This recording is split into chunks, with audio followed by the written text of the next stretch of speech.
গত 5 আগস্ট শেখ হাসিনা সরকারের পতনের পর বদলে যায় দেশের সকল প্রেক্ষাপট, বিশেষ করে ভারত বাংলাদেশ দুই দেশের বাণিজ্যিক সম্পর্ক।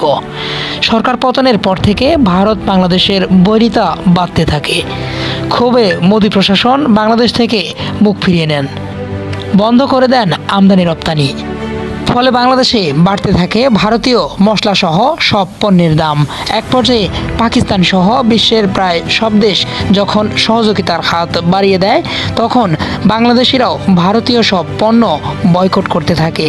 বর্তমানে বাজারে দেখা দিয়েছে ভারতীয় সকল পণ্যের সংকট। তবুও ক্রেতাদের চাহিদা নেই এসব মশলাসহ নানা ধরনের ভারতীয় পণ্যের।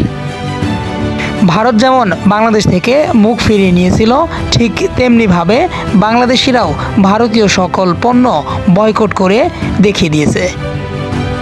এ যেন ভারতের বিরুদ্ধে পাল্টা জবাব। মোহাম্মদ আনোয়ার হোসেন, ভুরুঙ্গামারী নিউজ, কুড়িগ্রাম।